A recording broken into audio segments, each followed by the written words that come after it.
जय, गोपाल कृष्ण भगवान की जय। जैसे मेरे माता पिता मल्लिकार्जुन के नाम में भगवान देवादिदेव महादेव धरती पर विराजमान हो गए।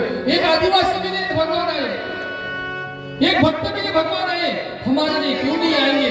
अवश्य आते। सब्र रखना चाहिए मेरे माता पिता। शेवंती की भक्ति देखकर माता पार्वती मल्ली बनकर आई और मल्ली के पीछे भगवान अर्जुन बनकर आए और धरती पर महाज्योतिर्लिंग के नाम से जाने गए। और कहा भोलेनाथ कहते मैं अमावस्या के हर दिन मैं मल्लिकार्जुन में स्थापन, इसलिए अमावस्या के दिन इतनी भीड़ होती है मेरे माता पिता। देवादिदेव महादेव कहते कलयुग के अंत तक मैं अमावस्या के हर मैं मल्लिकार्जुन के उस महादेव के पिंड में हमेशा हमेशा के लिए आते रहूंगा। इसलिए अमावस्या के दिन इतनी भीड़ होती है कि महादेव की कृपा होनी चाहिए। माता पार्वती कहते हैं आप अमावस्या को आएंगे, मैं भी वचन देती हूँ, मैं भी पूर्णिमा को मेरे भक्तों का उद्धार करने शक्ति के रूप में आऊंगी। इसलिए मेरी माँ भी पूर्णिमा के दिन आती है मेरे माता पिता। दोनों पर्वों पर 15-15 दिन के पर्वों पर मल्लिकार्जुन के यहाँ गर्दी की भीड़ इतनी होती है, दर्शन भी नहीं मिलता मेरे माता पिता। इतना पवित्रता मेरे महादेव में है। बोलिए मल्लिकार्जुन महादेव की जय। शिव महापुराण की कथा कहते हैं, सारे ऋषि कहते हैं भगवान तो बड़े निराले हैं। बोले हाँ, अरे भगवान छोटे बड़े देखते नहीं। रावण के लिए भी भगवान आ रहे थे कैलाश में, रावण भी गया था। सारे ऋषि कहते रावण लंकापति, बोले हाँ, अरे लंकापति रावण भी कैलाश पर्वत पर चले गए और जाने के बाद भोलेनाथ को प्रसन्न करने लगे, तांडव करने लगे, भोलेनाथ की स्तुति गाने लगे। भोलेनाथ तो निराले हैं। भोलेनाथ कहते लंकापति रावण क्या चाहिए? लेकिन लंकापति रावण कहते देना है तो वचन दीजिए। महादेव कहते मांगेंगे क्या मांगेंगे? धन मांगेंगे, सोना मांगेंगे, चांदी मांगेंगे, क्या मांगेंगे?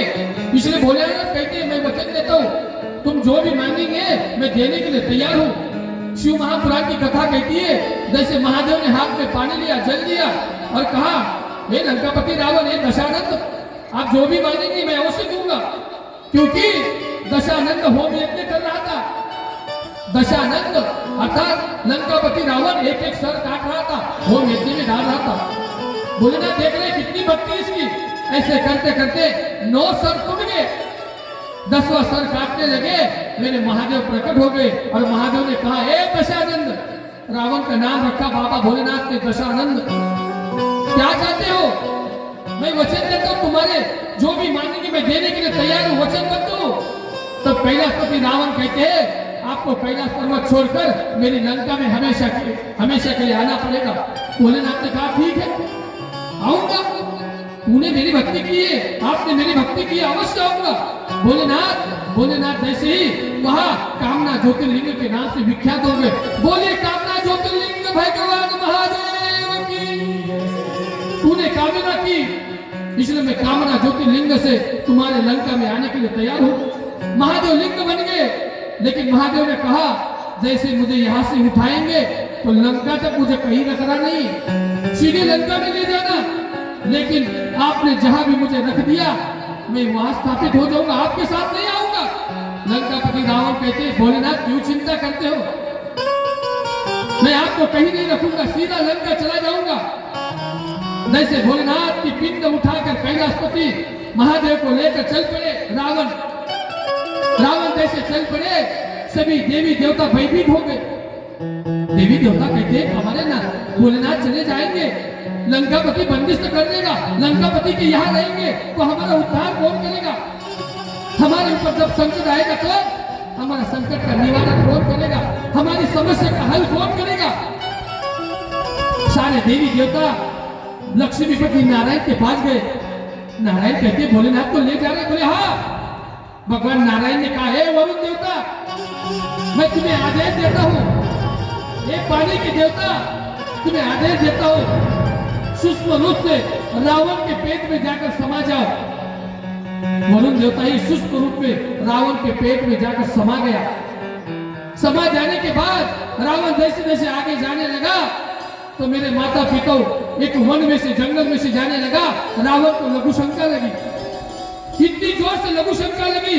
रावण कहते हैं मैं तो कैलाश पर्वत से निकला हूँ, लंका तक जाने तक इतनी बड़ी जोर से लघु शंका, क्या करूं? उसी जंगल से मेरे माता पिता, एक गौवा चराने वाला, एक ग्वाला, एक गोप सामने दिखा। बड़ी भीड़, गौवा की भीड़ थी। उस भीड़ में मेरे माता पिता, एक गाय चराने वाला वहां खड़ा था। रावण ने आवाज लगाया, ए भैया यहाँ आओ। वो गाय चराने वाला घोड़े घोड़े चला आया। गाय चराने वाला इतना सुंदर था।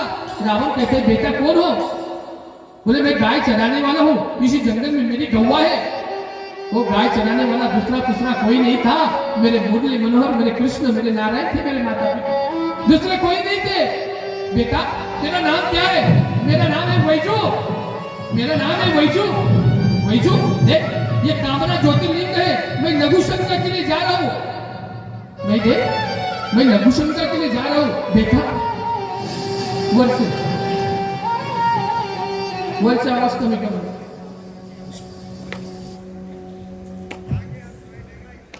कि मेरे यहाँ ये ज्योतिर्लिंग है, ये ज्योतिर्लिंग धरती पर का तो ये यही स्थापित हो जाएगी। देख वही जो मैं तुम्हें वचन देता हूँ, ये ज्योतिर्लिंग नीचे रखेगा तो मैं तुझे मार डालूंगा।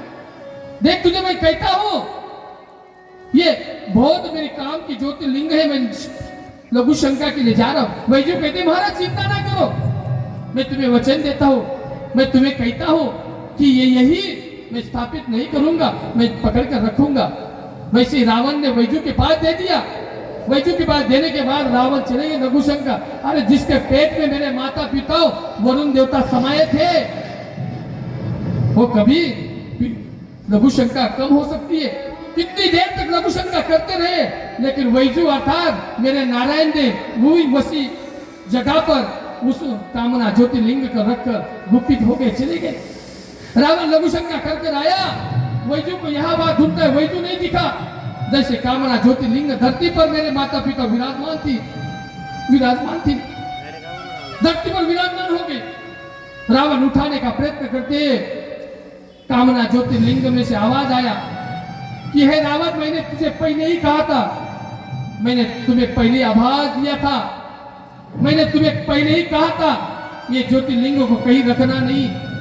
रावण नाराज होकर लंका चला गया, लेकिन जहां चला गया वहां सारे देवी देवता 33 कोटि देवी देवता वहां विराजमान हो गए। लक्ष्मी नारायण सिंह जैसे ही विराजमान हो गए, उस पिंड में से महादेव खड़े हो गए और भोलेनाथ कहते हे नारायण, आप नहीं होते तो मैं लंका में बंदिश तो हो जाता। उसी वक्त मेरे नारायण कहते नाना प्रभु, आपकी रक्षा करना हमारा भी धर्म है, धर्म की रक्षा करना हमारा भी धर्म है। और देखो जब धर्म का कार्य होता है, धर्म के कार्य में बाधा होती है। हमारा धर्म है, धर्म और रक्षिति रक्षता, जहाँ अच्छा कार्य है वह बाधा अवश्य आती है, लेकिन उस बाधा के पीछे भगवान अवश्य होते मेरे माता पिता। जैसे ही कामना ज्योतिर्लिंग के सामने सब लोग कामना करने लगे, लेकिन भोलेनाथ कहते कामना मत करो, मैं आज से यही जगह पर स्थापित हो जाऊंगा, जिसके वजह से मैं यहाँ आई हूँ, जिसके वजह से मैं यहाँ स्थापन हुआ हूँ, जिस वैजू ग्वाला के वजह से यहाँ हूँ, मैं वैजूनाथ महादेव के नाम से जाना जाऊंगा। बोलिए वैजूनाथ महादेव की। 12 ज्योतिर्लिंग के नाम से वैजूनाथ महादेव। वैद्यनाथ अलग है, वैजू अलग और वैद्यनाथ। वैद्यनाथ हमारे महाराष्ट्र में ये समुद्र मंथन के वक्त ये कथा आएगी। वैजूनाथ महादेव के नाम से 12वीं ज्योतिर्लिंग में महादेव स्थापित हो गए। जो भी यहाँ कामना करने के लिए आएंगे उसकी कामना अवश्य सफल होगी, ऐसे भोलेनाथ कहते हैं मेरे माता पिता। शिव महापुराण की कहती है 12 ज्योतिर्लिंग में महादेव कैलाशपति महादेव को लेकर लंका जा रहा था, लेकिन भोलेनाथ की जहां मर्जी होती है वह भक्तों के उद्धार के लिए रुक जाते हैं। सारे ऋषि आनंदित हो गए, बोले भोलेनाथ तो निराले है, भोलेनाथ की जगह संसार में कोई नहीं ले सकता। उसी वक्त सारे ऋषि कहते गुरुदेव हमें एक बात बताइए, जो देवादी देव महादेव के साथ हमेशा रहते हैं उनका नाम है नंदीश्वर। ये नंदीश्वर का जन्म कैसे हुआ?